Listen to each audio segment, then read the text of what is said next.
everybody, it's August 27th, 2017, and this is your episode 110 of Percussion. I'm your host, Casey Cangelosi, and with me, as always, is the regular team of Laurel Black. Hi. And Ben Charles. Hi, everybody. Megan Arns, how's it going? Good, how are you?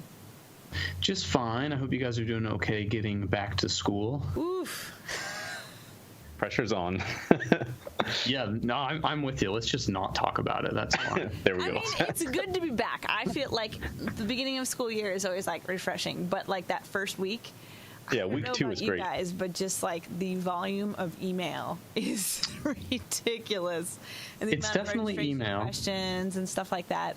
It's kind of fun, but after 2 days, it's just like, can we just start real classes now and just? Yeah.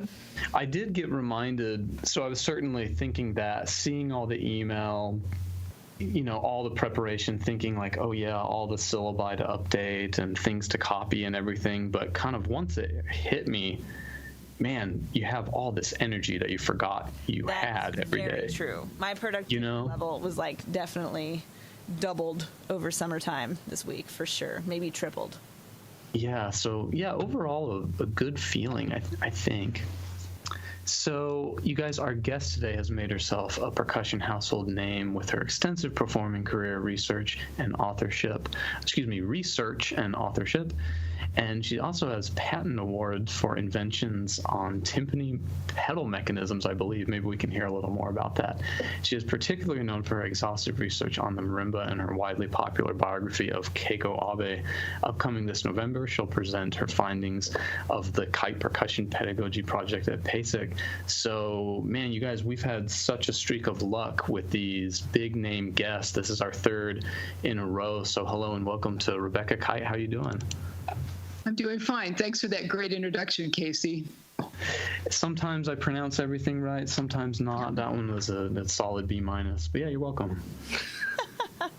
A-. Well, I just have a quick little tidbit to add, and that is that I have, ever since I started playing marimba, I've always been a huge Keiko Abe fan, and I was an undergrad student when Rebecca was working on her biography, and I was definitely one of the first purchases of that book, and I loved it. I read it like in 2 days when it first came out. So thank you so much for that great resource. Great. Thanks. It's really great to hear that, Casey. Sorry, Ben. That's all right. You know, so I see you have some light diffusers in your office there behind you. That's right. Are you guys impressed that I knew those were light diffusers? Yeah, how'd you know that? Oh, because I have my own light diffuser over here, except it's a light with a shower curtain over it, which is the poor version of a light diffuser. It actually works pretty well, so that's the only reason I know the term. So I guess that means you're doing some recording. Is that right, Rebecca?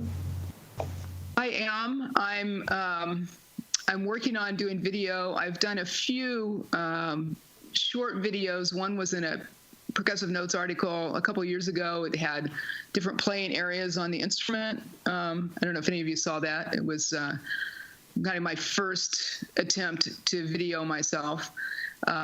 Since then, I got the help of one of my friends who's a videographer, who I bought some of this gear from, used from her, and she helped me set up this to record performances, and I've got other projects like a whole bunch of marimba exercises, ones that I use all the time, but I think I'm probably the only one who knows them or does some of the wacky things that I like to do.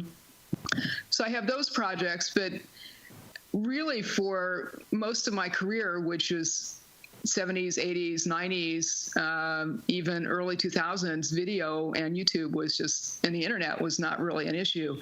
If you had just a plain basic, web page, maybe one with flashing lights on it and colors and things like that, it was really, really cool back in the 90s.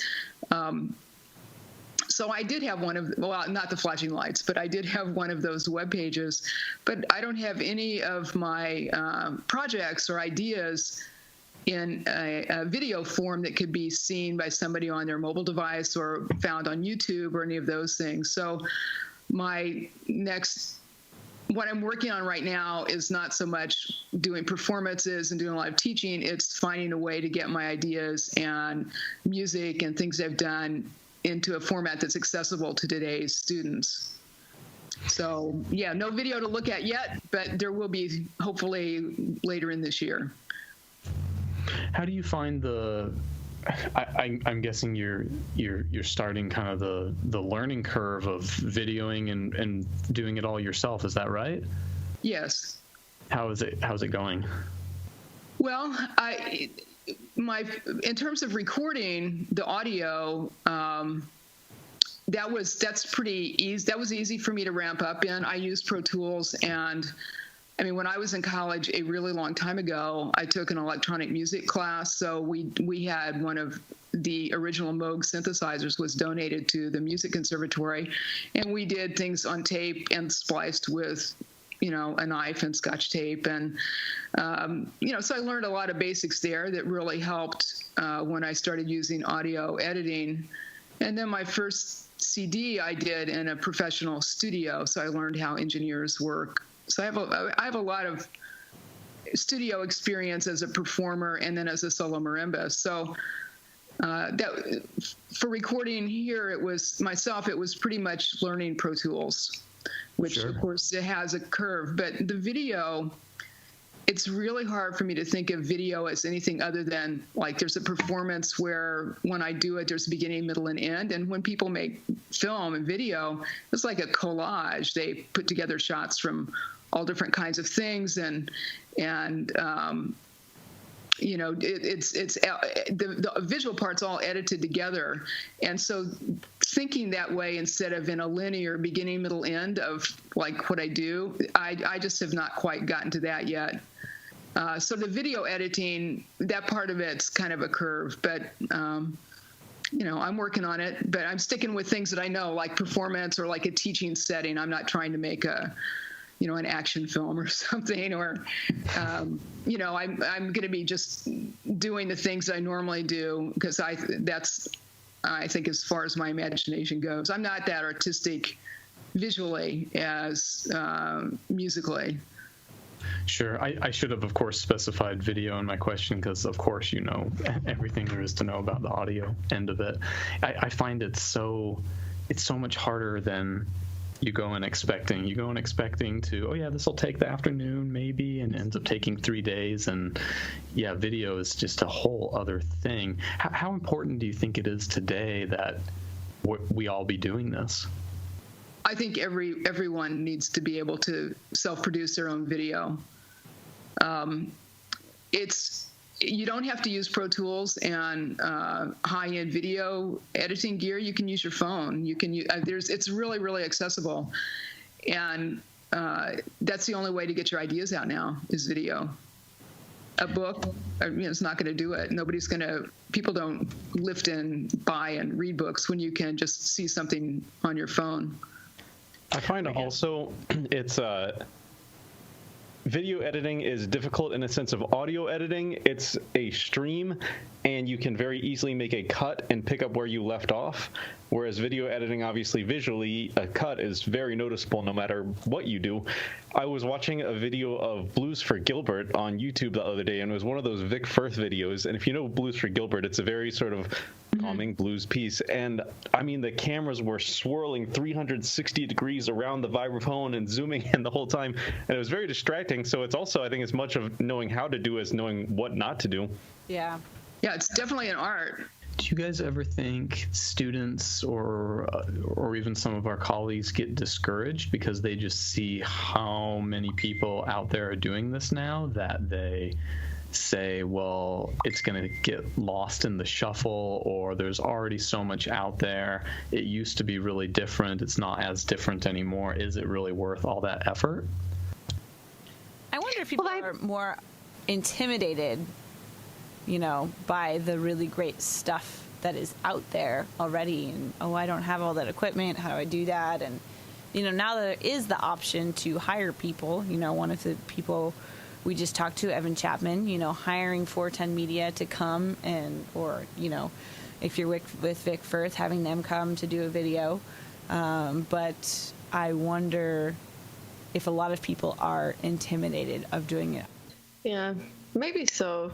But I think it's so easy to learn. Like, there's a YouTube tutorial for just about everything these days. Yeah, you could really start with your iPhone. Yeah, that it's weird that some of them, are maybe a little scared of it. I know that the thing that keeps me from posting more is my self-criticism, because it's like, once you say, this is my recording of this, it's like you're saying, here's as well as I can play it. Which is, never exactly true. You can always play it better than you can with the red lights on. So, but I don't know. I mean, we had one of our students over the summer, a freshman, checked out stuff from the library, and with the help of the doctoral student, set up her little lights and. Well, Laurel used the word easy. She said, I think it's pretty easy. There's a YouTube tutorial for everything. I think the catch is that easy and time-consuming are very different things. And even if it's easy, it can take hours to produce. I mean, the metronome video that Casey just did, I don't think that was necessarily all that difficult, but it sure was time-consuming. Yeah, right. There was a definite keep edit stamina issue involved for sure.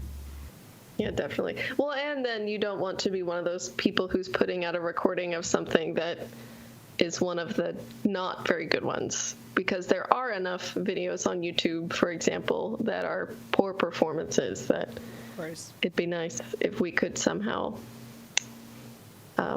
screen. Yeah, I really like. You guys seen the Marimba library literature product that Vic Firth has?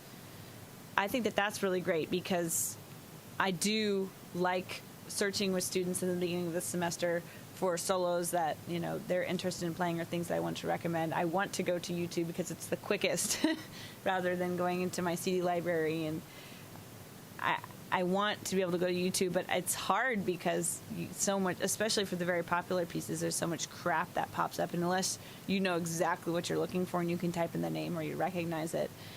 So I go to that website quite more often now when searching for things in the beginning, because it's embarrassing and a waste of time when you've got a student sitting right here and you're just watching something that's horrible quality. Yeah. I don't want to do that. So that has helped for the more popular pieces for sure. Well, I guess to move on to something a little different, Rebecca, I would love to hear how the Keiko Abe book is doing, and if I don't know, tell us. I'd love to just hear. There's so much we could ask you about it, I guess, but I would love to hear your favorite thing to share, or just something about it. Something about it. Wow. Well, it was a 6-year project with 4 or 5 trips to Japan, hiring interpreters and speaking to all of those great composers, and it was. And then writing it, I hired an editor to make sure the language was I wanted it to be at a high school reading level so that it was really accessible to as many people as possible. That made it really easy to be translated into Japanese and then into Spanish, because there were no really long sentences or complex words. So it's now been published in 3 different languages: English, of course, Japanese, published by Yamaha Media, and then I guess my most favorite thing about it is that the university in Chiapas, which I don't know if you know much about it, but it's like the Mother Earth home of the marimba as we know it, is in Chiapas, and their university press had it translated into Spanish, and it was published about 1.5 years ago in Spanish, and I finally got my copies of the book about 2 months ago. So I have my copy with, it looks just like the other ones, but my copy with the, with Keiko Abe, Virtuissimo. I don't have it memorized how it is in Spanish, but that's pretty exciting. And that her story and the story of the history of the instrument and all the work I did in that has gone to so many people and so many places. And I still get, every place I go. I was just in Belgium to be on the jury of the Universal Marimba competition. There were people there who had a story just like Ben did. They read it when it came out, or they read it recently, and it was really inspiring. Of course, Keiko Abe's life and career is hugely inspiring, I think, for everyone. And it makes me feel really good that the work I did made that available and out there to connect with marimba players. So the more it's kind of expanded, it's been 10 years now since it came out. It's just really, it was really, really a difficult yet hugely rewarding project. Is that in Chinese too, or there's plans for it to be in Chinese also? There's somebody who wanted to. I'm not sure about that. I think it's possible that it might be an unauthorized version of running around somewhere, floating around in Chinese. But that's the next language that I'll be working toward. There's not an authorized version right now. Got it. One of my favorite finds in the book was the second marimba piece I ever played, I think, anyway, was Frogs by Keiko Abe. Mm-hmm. And in the book on the CD, there's a recording of a piece called Tree Frog, which was sort of like a little concertino for marimba and orchestra that she wrote before Frogs, which she later turned into the solo piece. So anyway, that was just one of my favorite little finds. It's a cute little piece. Yeah. Well, I'll tell you, the most shocking moment for me, and kind of mind-blowing moment for me when I did the research, and in fact the whole book, was when before I did that research, I had no idea she was a TV star and did pop music in Japan. And there's a huge section of that in the book, right? I didn't know about that until the third trip I had taken to Japan, and I met her in 1981 and spent a lot of time with her prior to that. So I knew a lot about her career. And when she traveled, she would give people, when she came to the U.S. or other places in the 80s and the 90s, she would give music or albums and things. And she had photocopies of a liner from a box set of marimba music that she had given me, just the photocopies of the liner, so I could read about her a little bit back then. I'm not sure exactly when I got it, but there was a line in there that talked about the Zebek Marimba Trio. So on my third trip, I'm in Japan. I'm at the end of 2 weeks. The next day I have to go to Narita Airport, which is a mammoth undertaking just to get yourself to the airport and out of the country, because it's so spread out, and the transportation and stuff. And it's 3:00 on Friday, and I finally got down to the Zebek Marimba Trio on my list of questions that I had for her. And I was thinking I was almost done with my research. And so I said, well, Keiko, what is this Zebek Marimba Trio? And she walked over to these big folding doors over her bookshelves and opened it up and pulled out an album. And it had, this will sound really dated to you, it looked like a Herb Alpert Tijuana brass album from the 60s. The cover did. There was like an American model with like a beehive hairdo and like a kind of a tight-fitting formal gown kind of thing on it.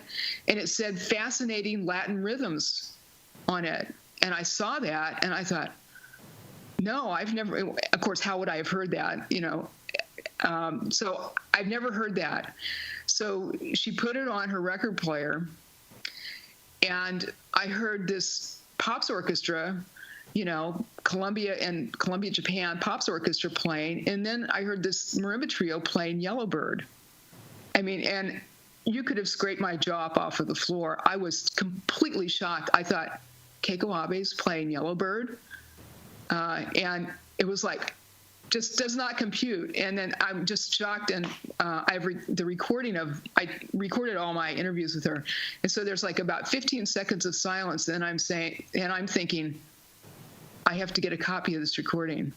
How can I record this? It won't work on. And I started thinking about it. And so I thought, well, I've got to get a photocopy of the front and back of the album. So I've got the name of the recording company and the catalog number and all that stuff for the documentation. And while I'm doing that, she pulls out another one and said, how about this one? And I thought, oh my God, there's another album. And it turns out I said, well, how many are there? And she said, 3 or 4. Well, and then I'm thinking, I'm looking at my watch thinking it's 4:00. I've got to go pack, and how am I going to get this? And so that I ended up the next year going back a year later and taking, and I don't think I could do this now in my airplane luggage. I took a turntable, a laptop. Back then it was 1982 or 3. We had detachable CD drives to go up to a laptop. It wasn't part of the laptop. And there was Roland had just come out with an analog digital converter that was about the size of a cigarette pack that you could plug into your laptop. So I took a turntable, a preamp, an external CD drive, and my laptop. And there are a few other horror stories with that I won't go into, because my laptop hard drive died and I had to buy a new computer. But then I had to download all the audio software over the internet over a dial-up connection.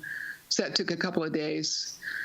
But then I digitized. Literally. I came back with 25 CDs of digitized album, and there weren't 4 or 5. There were 6 of her solo albums with this Pops Orchestra and 7 of the trio. There were 13 of them. So those little snippets you've got in the back of the book, I've got, and they'll eventually go to the PAS archives. I've got, probably 4 hours of that kind of music. All those pop tunes, lots of pop tunes. It's amazing. So it took more, like, turned into a much bigger project because of that, because then I had that whole part of it. And then, of course, I wanted to write about what Keiko had done for the history of the instrument, like how she changed it. So I could just hear in my mind, I don't have a doctorate, and I didn't want to get a doctorate. But if I had a committee, they would say, well, you can't talk about how she changed it until you tell us what was there before, right? So that's why that's the whole reason for part 2 of the book. And that was another 9 months. So it just kept getting, I really tried to keep it narrow. So if I talk about somebody like Musser or African xylophone, I'll say, well, this is a really big topic, and other people have researched it. Go look there for information. But that Zebek trio thing was a real shocker, because that was women in her generation that recognized her because she was a TV star. It's like if a Barbara Streisand walked into a restaurant or something, everyone would go over and say hi to her. So depending on, of course, Barbara Streisand's a bigger star than Keiko, but, she'll go places, and people who heard her when they, back in the 60s and saw her on TV will get all excited about it. It's really something. Wow. and when people look at the marimba world and who were looked up to as great marimba players. I mean, Keiko is in the number of performances she has done is tens of thousands. I mean, she's got, her career is just way, way, way different than anyone else's career. And plus she's been doing it for so long. She's 80 this year, and she started her professional career when she was 13. So. Wow. That's amazing. Yeah, it's amazing. So when I asked her once, how many songs do you know? And she said, probably 3,000 or 4,000. Oh my God. And those are songs, and I'm sure she could go up and play any one of them right now, anytime. She's incredible. It's amazing. So it was really fun to do it, but that Yellowbird was like, oh my God. Well, it sounds like it was so much, obviously so much work. And you say you went over, hired interpreters, hired an editor. Did you seek publication for it, or before you started that process, or did you just say, I'm going to do this and worry about that later? Well, I self-published it. When I first started doing teaching materials, when I've tried to get other people to publish my ideas and stuff, usually nobody's interested in them. So I thought, well, I'll just do this exactly how I want to do it. And so I decided to just do it myself. And I knew that I could sell this this kind of goes over into the entrepreneurial side of me. I felt really confident that I could get almost every library, music school library, and a lot of public libraries to buy a copy of it. So those numbers with the cost of the editor and the book designer and the actual printing, not my time and maybe not my travel costs and that, but I knew that I could pay for all the printing and all those other costs by selling at least 600 copies of it. And I did that in the first probably 2 or 3 years. And so I felt like that's a win-win. I mean, it wasn't the kind of project that I knew I was not going to make a lot of money on writing and publishing a book. I mean, probably none of us are in music because we think we're going to make a lot of money doing it. We would just like to make enough money so we can continue doing really cool projects. So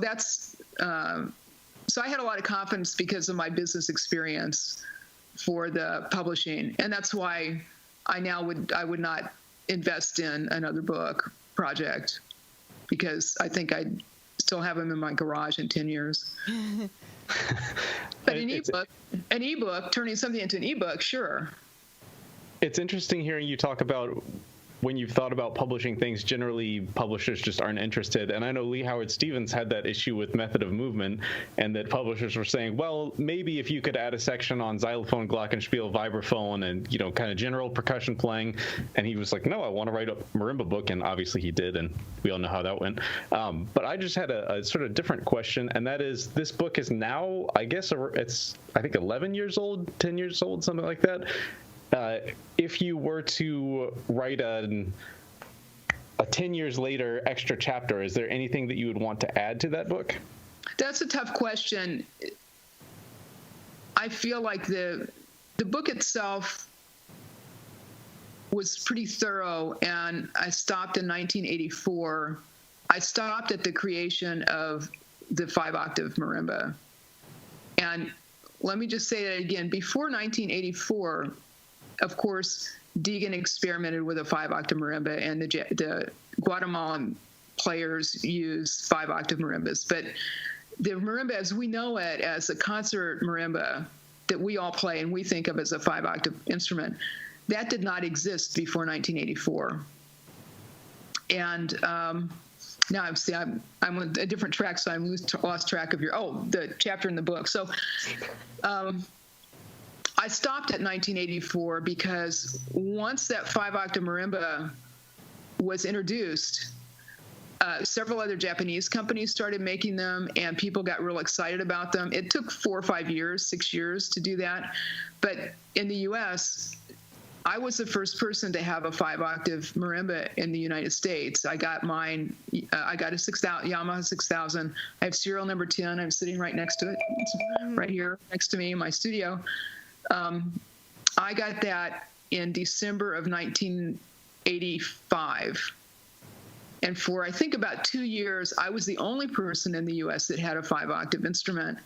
And then if you look at what's happened since then, there's lots and lots of companies, and it's really changed. And that instrument change, the 5-octave meant I had to change my playing style. I had to get different mallets to work for it. I had a Deegan Model 40.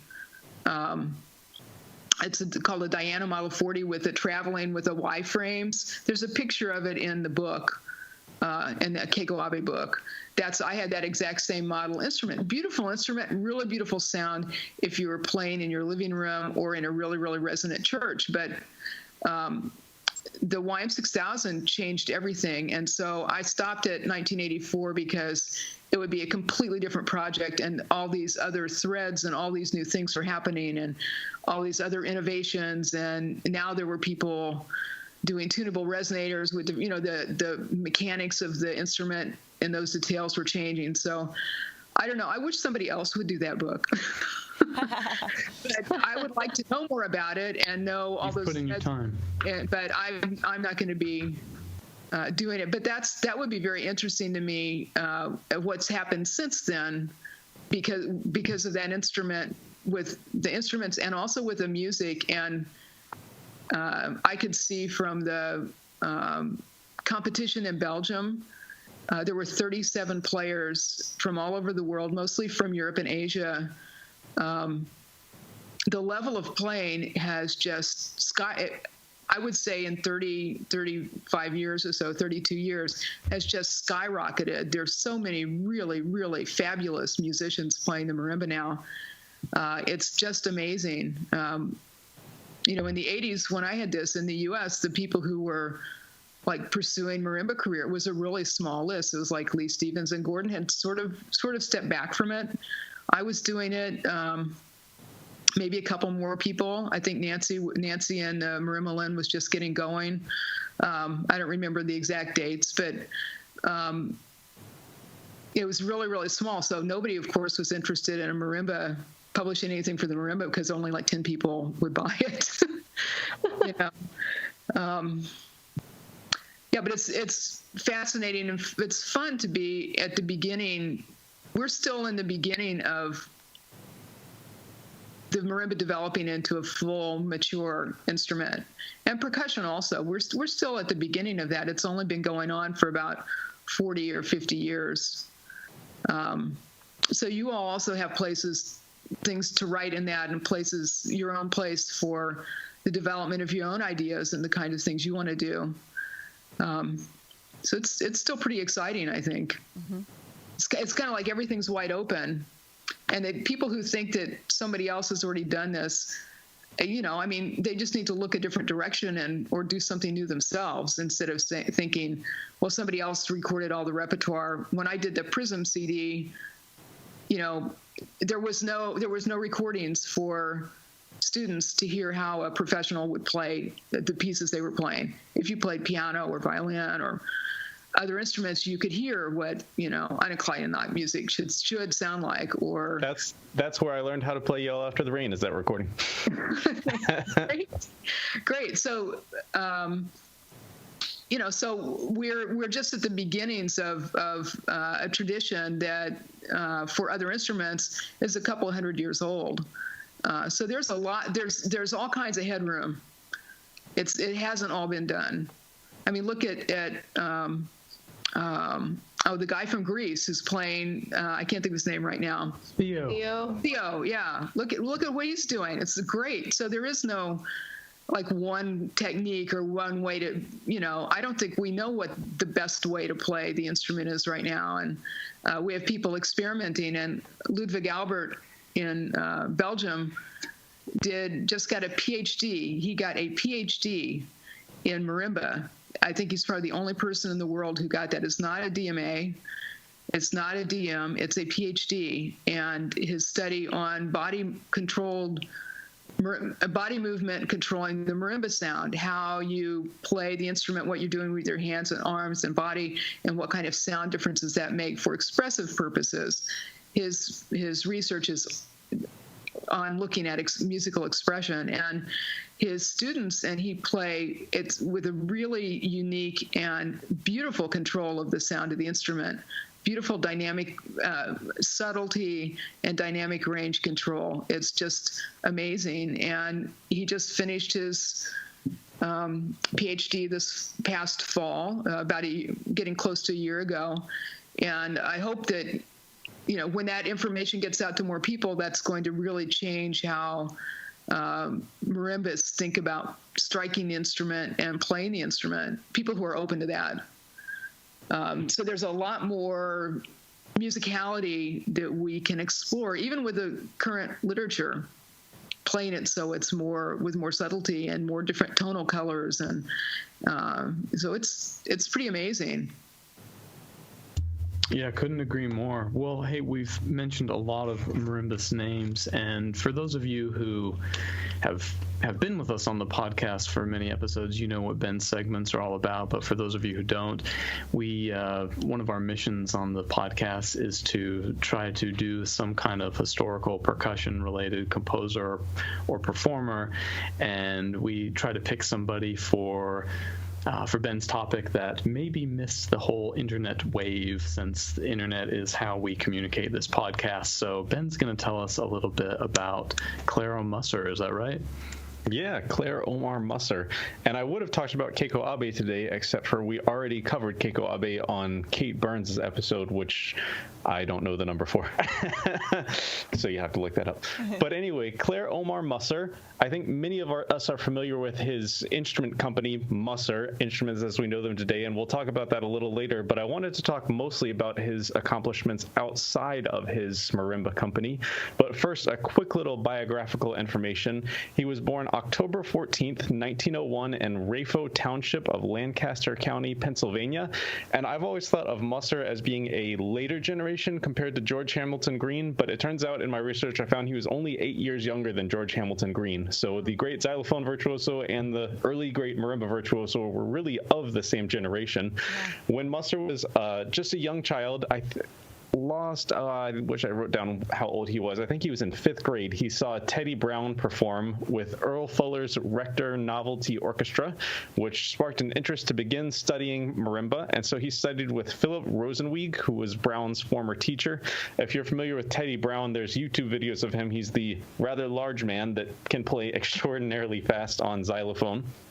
Musser joined the Deegan Company, manufacturing instruments, in 1930.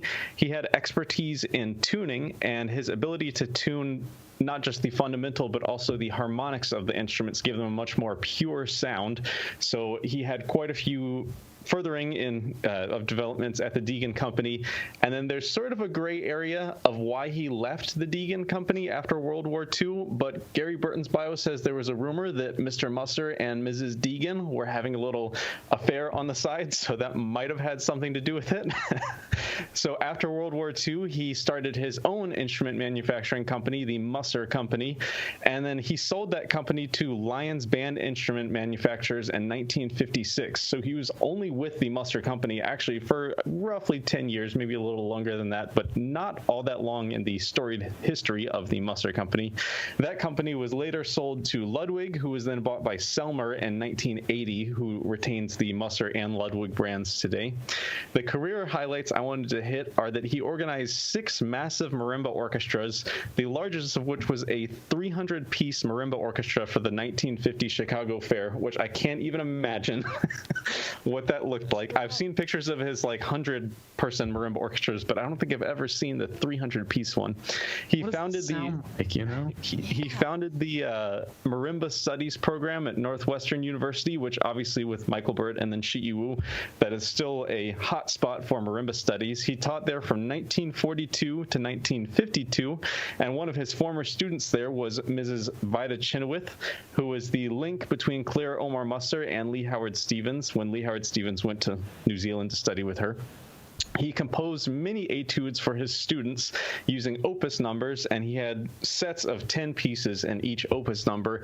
And from what I understand, he sort of wrote these things and he gave out his originals without retaining a copy for himself. So today we only have 7 of these etudes, but it's speculated that we've lost over 100 of them because they go up through opus 11 that we have. So there were therefore 11 times 10, 110 etudes written, but we don't have 7 of them.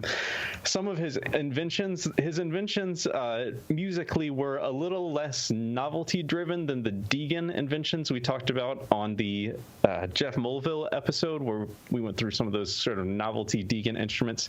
I want to talk in particular about 3 of these inventions. One is called the Musser Maestro Marimba Metrone, or the Rhythm Machine, from 1949.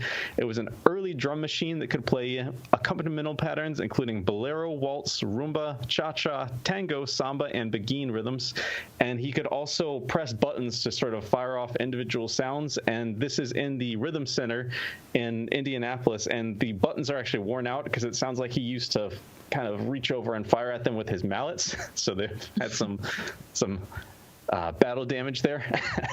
In 1950, he invented an instrument called the Canterbury Marimba, which is a marimba like we know, but it had a special built-in tuning system to accommodate for temperature and humidity changes. It also had a built-in electronic metronome, and this was the final marimba that Musser himself ever played. He had one sort of hand-selected rosewood for him, and he sold that instrument to Lee Howard Stevens in 1980. It's also in the Rhythm Discovery Center in Indianapolis. And the last instrument to talk about today, which is a very unique one, is called the celestiphone, which there's another instrument, if you look it up on Wikipedia, called the celestiphone. This is something different. So in 1936, Musser began collecting meteor materials, and he ended up collecting 1,388 pounds of space rocks. He sorted out 678 pounds of that collection to create this instrument that he called the celestiphone, which then only weighs in at 83 pounds. And the entire instrument, the keys, the frame, everything on it is made of space rock materials, except for the bolts used to hold it all together. And then actually, after leaving Northwestern University in 1952, he completely changed careers, went into the science field where he worked for NASA and the Hughes Aircraft Company. And at the Hughes Aircraft Company, he invented something called the Musser Copernican Planetarium, which he used to trace the orbital movement of the planets. And if you Google Musser Copernican Planetarium, you can find pictures of this device. So that's Clair Omar Musser in a nutshell, and really obviously one of the great innovators in our manufacturing and performance fields of percussion. Cool. Way to go, Ben. I had no idea that he changed careers, but I think that's so cool. Yeah. Yeah, it's so cool. I feel like it takes a level of guts to do that in a way. Yeah. He seems like a very worldly person that had many different interests. Yeah. Now, Rebecca, is there like anything Ben left out? I think he pretty much got it. Yeah, that's good. One of the things about him writing pieces for his students, his students, more than Vida Chenoweth, some of his students had really storied careers. One, Burton Lynn Jackson, who the C major etude was written for, which I had always wondered about. He wrote probably the first history of the marimba as a master's thesis for the University of Michigan. And I ran across it in my research, and it's pretty amazing. It's in part of the Gerhardt collection at the PAS archives in Indianapolis. And he had another Musser student was blanking on her name now.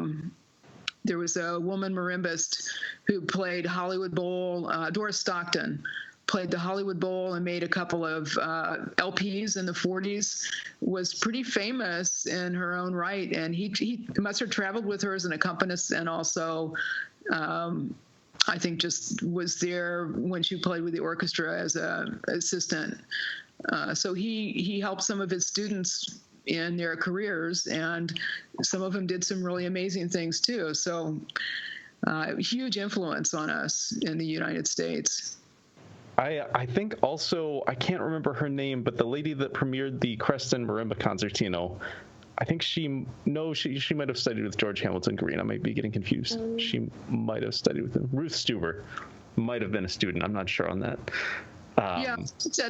There's an article in Percussive Notes about that. So anyone who wants to go look up her influences, I think it's mentioned in that article. Yeah, I think now that I'm thinking about it, I think it was George Hamilton Green. But speaking of PS articles, there's a funny little line from one of them where it's talking about the marimba orchestras, and I think it was the first co-ed one, because the very first one was 25-member all-girl orchestra, but the second one was a co-ed one. And it was funny reading about this woman that was talking about her experience, and she said there was no funny business that happened on the trip. No funny business. But I wanted to ask Rebecca and really everyone here, I think everyone's familiar with the etude in C. Most people are familiar with the etude in B. The A-flat one is pretty popular. Has anyone ever played any of the other etudes or had students play the other ones? I played Nature Boy when I was in high school, which is based on the whole tone scale and also has Wagner influences in it, weirdly enough. So, yeah. Anyone else? No? I don't think so. Is there a chromatic one? If there is, I don't know it. Okay. Yeah, that's not to say there isn't. I know what you're talking about, Laurel. I think it's in a key, though, but with a lot of chromaticism, I want to say. Okay. I can't. I've played that Dream of the Cherry Blossoms one. That's it. Has anybody ever played in a marimba orchestra before? I have. No. The PAS for their 100th anniversary, 50th anniversary, had a 50-piece marimba orchestra, and I was a student at Illinois, and I auditioned and got to play in that one. I played in the faculty one that year. Ah, look at you, old man. I know. Yeah. Cool. Train wreck faculty performance. Yeah. What about you, Rebecca? Well, my college percussion ensemble, my undergraduate teacher had been a marimba soloist. Her name was Charmaine Asher Wiley. And our percussion ensemble. Right? UMKC? Missouri, yeah. I'm at University of Missouri, Columbia. Yeah. The old Kansas City Conservatory of Music, UMKC. And we had. Of course, she started this it was in the 60s, and I was in it 70 to 73. Our percussion ensemble was set up like an orchestra in a sense, but with marimbas. We had an arc of marimbas, and in front of them we had two vibraphones. We had twos of a lot of instruments, two vibraphones, the 4 or 5 marimbas, maybe 6 marimbas, 2 xylophones, 2 sets of timpani, a battery in the back, double sets of chimes. And we played a whole lot of orchestral transcriptions, like we did her arrangements of Sabre Dance and Lashinka, again from the Gim Ballet Suite. We did an arrangement of Ginastera's, some of his ballet music, the Land Workers, and from the Estancia Ballet Suite, the Dance Finale, the we did that, and she orchestrated it for marimba. So. And everything stayed in place in a concert, and we would make our changes to we moved to different places instead of moving the instruments to different places. So it was very much, it wasn't a gigantic orchestra, but it was definitely a marimba ensemble. Mm-hmm. And that's what I did for percussion ensemble. We did a whole lot of concerts every semester. We did probably 10 or 12. We did runouts to high schools. We did the ladies' auxiliary, the fundraising thing for the conservatory luncheons. Cool. We did Christmas music. We also had there was a little jazz group as part of it. One of the piano, bass, and guitar. So we would do movie themes where vibraphone and that's little rhythm section, accompaniment section. And I know this isn't a marimba topic, but we also had a drum set quintet as part of it in the front. So when we went to a high school, we could make a lot of sound. I bet. And the drum quintet would play a written out solo. These are all kind of like Buddy Rich style kinds of things. So there'd be an introduction, and they'd do play stuff down the line. It would fit really well with drum corps types of stuff now, I guess. And then one person would play the first verse, and then they repeat, and all 5 would play it together. Then it was, of course, written for drums, written just for this purpose. Then after you went down the line, to the third person, there would be a break where each person individually would do about a 30-second, sometimes it seemed like 30 minutes, solo. They would get a little long sometimes and then finish it off. And that would be in the middle of our program. So, of course, that was really popular. And we had some of the best drum set players. I don't know how she got these guys to do it, but people who were students at the school, they weren't percussion majors, but they were gigging in bands. Back then, there was live music everywhere.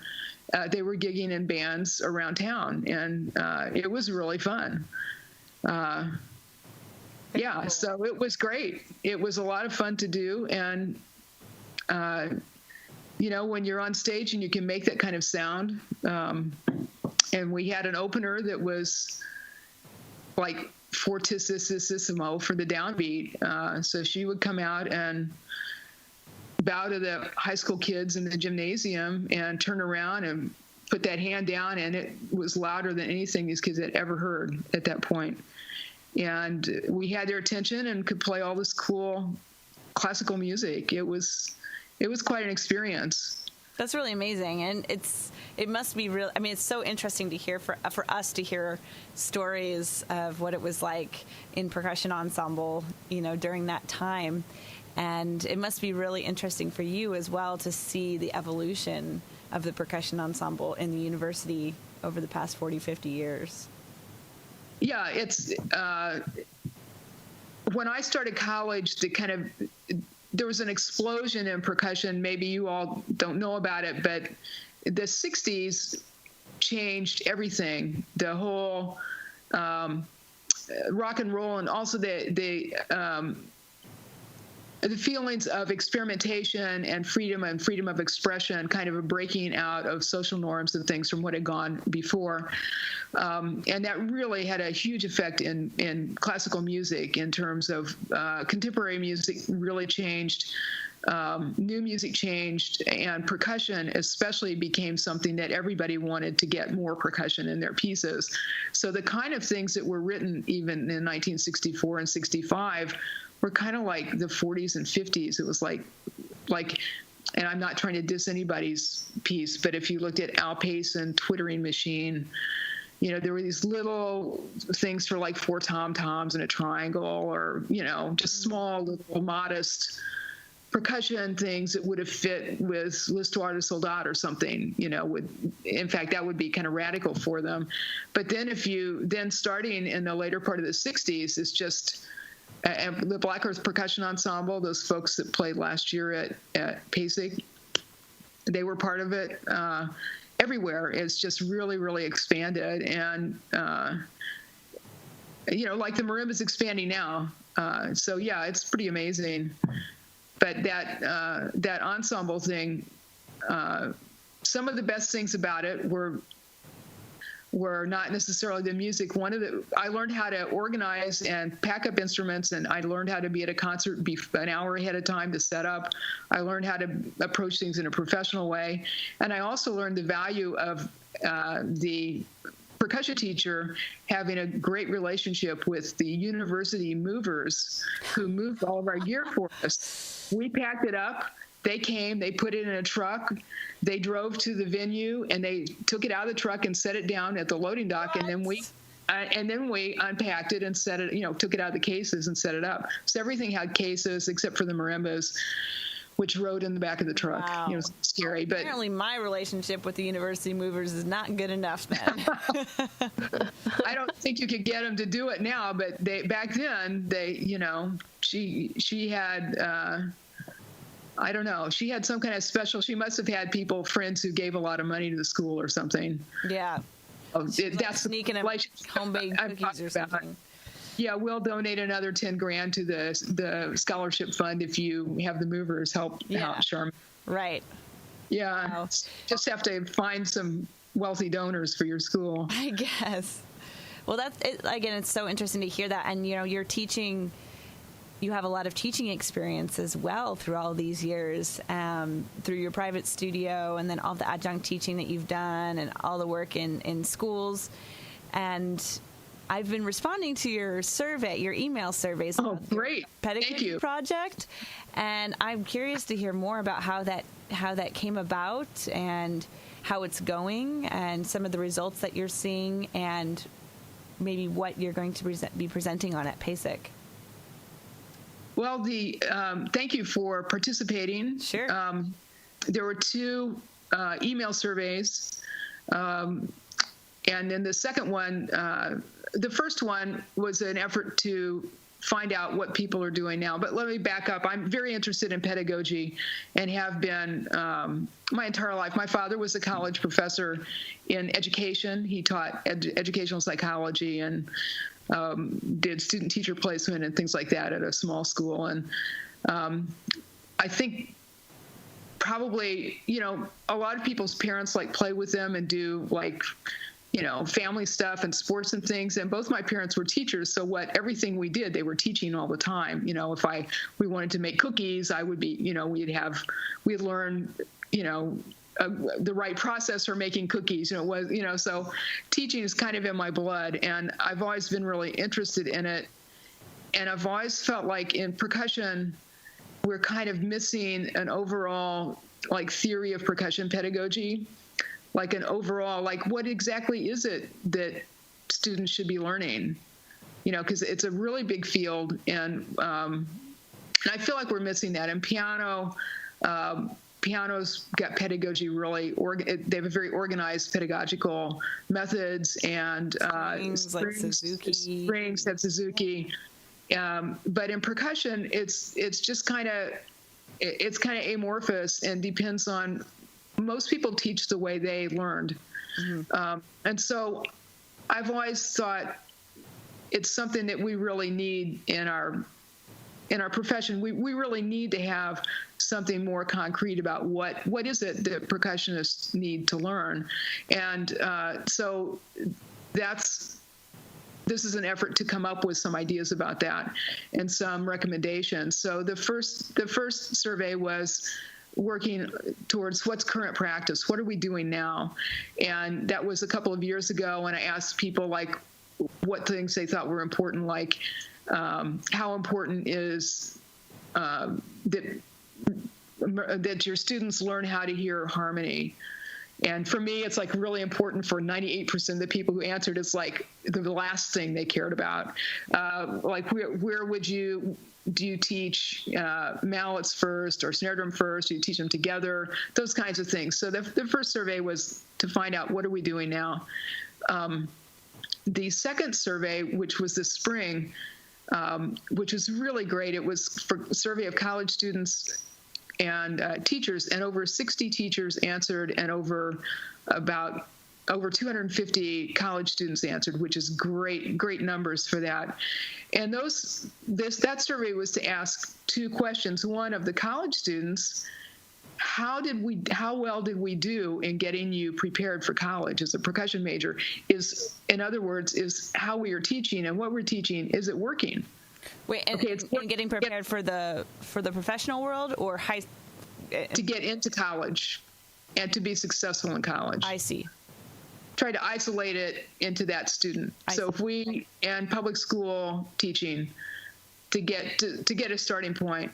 So, for example, a lot of students, and I've taught some of them, and I'm sure you've had them audition for you, learned how to read music last week and learned one piece. Yeah. And so the question for college students was to find out, how well did this work? Did your training prepare you for college? Were you really prepared to succeed?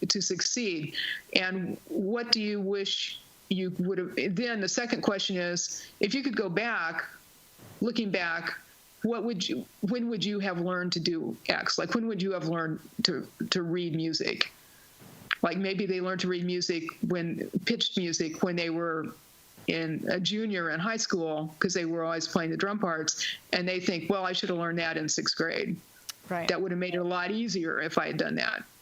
So those kinds of things. And then, so for the teachers, basically, they would answer the second question was, as a teacher, when do you think your students should be taught these skills?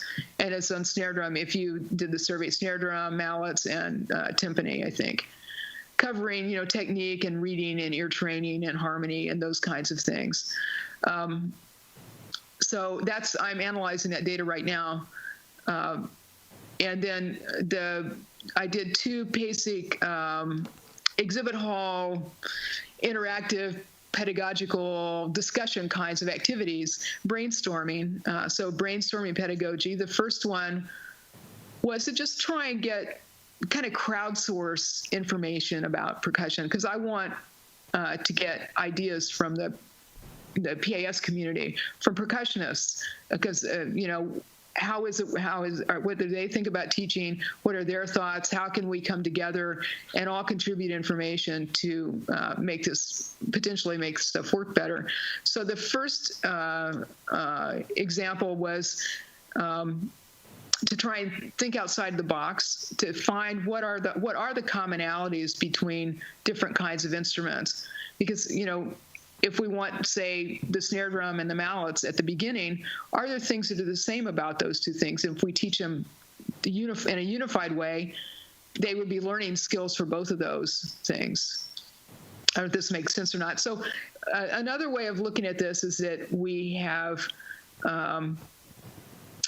we've traditionally taught the instruments as they're each distinct from each other, as if they're in their own information silo.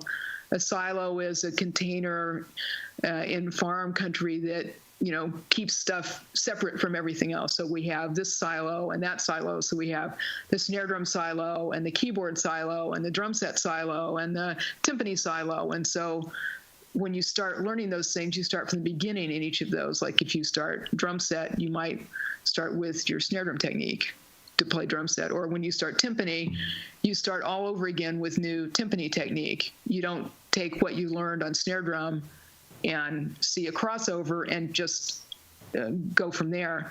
So the first questions were kind of wacky, like what's the same between playing the drum set and playing timpani? So a lot of people would think like, well, they're totally different. One's classical music, one's other, jazz or rock or whatever. But if you think about it, you're playing on these multiple surfaces. You have to use your feet.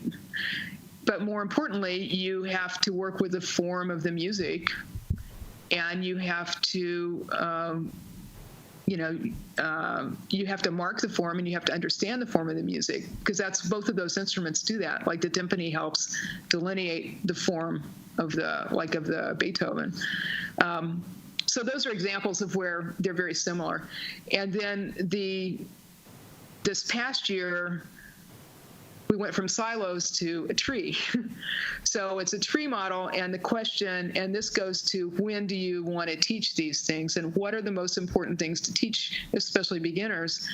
So we have different techniques and ask people to take a sticky, and I had this big drawing of a tree. It was about 4 feet by 5 feet, and asked people to take a technique, anything that they thought of, and put it on the tree where, if it's in the trunk, it's something that applies to every, like the snare drum, timpani, the instruments are in the top of the tree, snare drum, timpani, whatever, so they've got their own branches, right? So if it's in the trunk, it applies to every branch of the tree. Like, for example, the 4-stroke types on snare drum. That pretty much applies to maybe not orchestral percussion accessories. Maybe you don't have stroke types on that. Not sure if you do that like on triangle, but that's one of those core things. But even more important and really interesting to me was that most people put things in the trunk that were musical, not technical things, like be able to listen to others, ensemble playing skills, ear training, hearing harmony, and being able to sing intervals, things like that. So I'm taking the information from that, and also I had people rank, like, what age do you think these things should be introduced? Because, in percussion, if you look at the band method books, which I'm sure some of you have done that, and for music ed students and the kids who go through public school, if they don't have a separate percussion sectional, they have to go at the rate of speed of the band method books, and the information's kind of random, and they learn a note at a time. Like, here's the B flat, and then you play the B flat, and then here's an A, and you play an A. And if you don't have to do that, we can use the properties of the xylophone or the marimba, our keyboard instruments.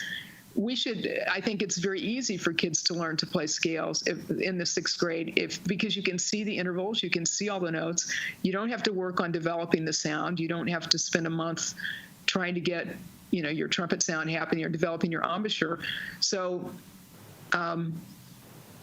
there's a lot of, we can use those advantages that we have because of the layout of our instrument, that keyboard. The pianists know all about this, but I think that we can really improve how we do the teaching of the music theory parts and reading and melody and harmony, just because if we focus on that as an instrument we can use in a very different way, and it's just a different approach, and instead of following the band method book and that learning a single note at a time. So I think if we think differently and reorganize things or organize things and blend together at the beginning some of those skills like coordination that is so important in timpani and drum set, that physical coordination. If we have kids doing even just body percussion, like playing on their, when they're beginners, instead of just only playing the snare drum and that's it, those are ways that we can teach percussion more as one instrument instead of all these different instruments that just gets overwhelming. But teach all those skills, like in Suzuki on the violin, the beginner will just do with a bow, just back and forth, but they're doing the fundamental motion that they're going to use the rest of their life, and they learn that and do it really well. And so if we teach beginners those fundamental things and do that correctly, then it can make it, and also the ear training, it can make it much faster for them to learn all the other things necessary to play the learnings, because we'll have taught them the basics to build on instead of just isolated skills. I agree so much with all of that. I'm so glad you're doing this project too. But I think that there's so much relevance to that and importance to that, and I think sometimes it can seem obvious to people who learn that way, but like you said, people tend to teach the way they were taught, and I think especially for high schoolers, getting that information to directors or percussion specialists or whatever, and I think it will definitely speed up the process, especially by the time they get to college. Yeah. When I think about some of those concepts, particularly the musical ones and the oral ear training ones, I didn't get those from my band director. I got them from my choir director. Ah, yeah.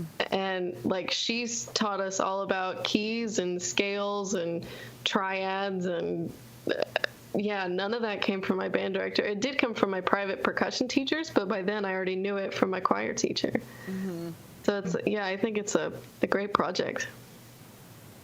Well, I guess you got to wonder, did that come from your choir director because he or she felt they had time for it? I wonder if percussion teachers it's pretty terrifying. Okay, I got to get this young person competent on everything, and the sooner we do that, the better, because then they can survive and then they can start specializing. Earlier, Rebecca, you mentioned Theo, and yeah, it'd be really nice to know, are we all going to be expected to be able to do that someday? I'm wondering what the rest of the world looking at it looks like. I think of composers, and, Laurel and I premiered this piece that turned out really lovely this summer at the Stanton Festival. And some of the parts in it was, okay, I'm playing a melodica with this hand, I'm hitting an instrument with this hand, and I'm playing a hi-hat that's way over here with my right foot. Heck, why isn't my left foot doing something? Let's put something in there. At some point, I feel like other instrumentalists know how to go, oh yeah, sorry, my instrument doesn't do that. You need to look at the orchestration book a little closer, but percussion is still figuring it out, and it's like you said, it's still in its infancy.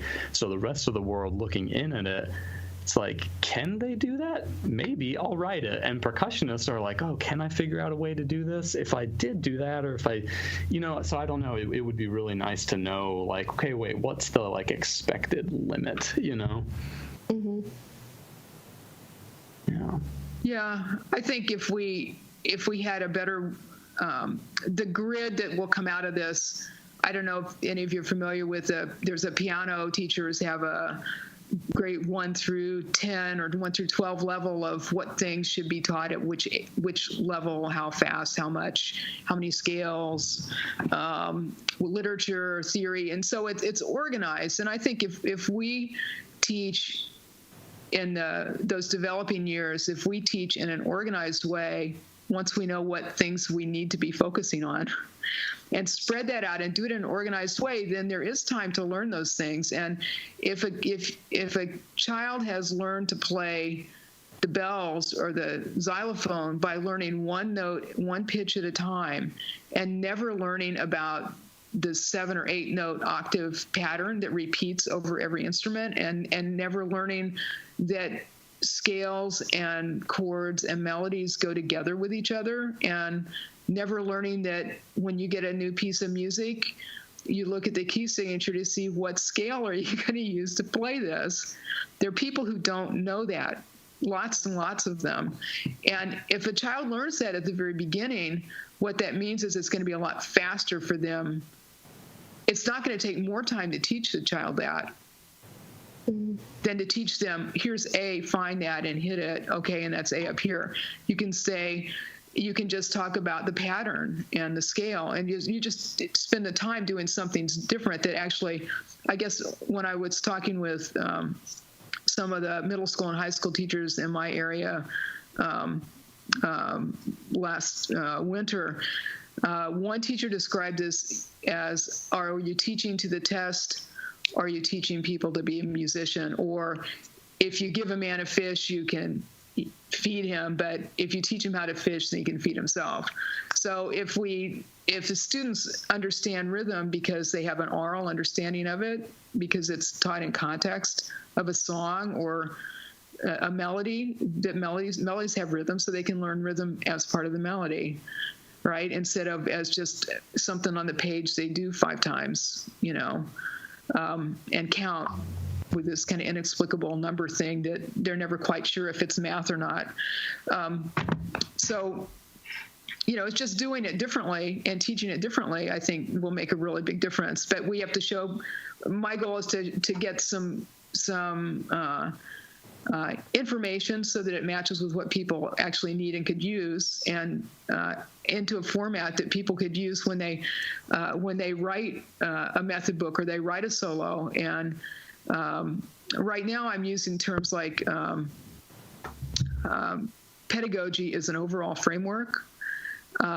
Curriculum is materials that you might use that might be designed to fit into a pedagogical framework.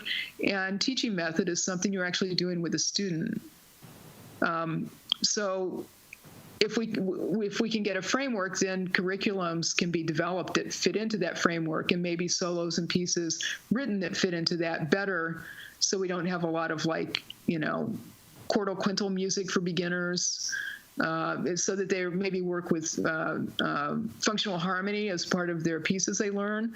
And so that's something that can be talked about with a 6th grader, hear that chord change. In piano methods, 3rd graders learn tonic dominant 7 sounds and talk about it. That's like 3rd grade level, not high school and college level. Of course, they're not doing really complicated things, but it's not complicated to do that on a keyboard instrument. Anyway, so I'm hoping that this is a step on to really start more people thinking differently about focusing in on the musical stuff and getting more efficient in how we teach.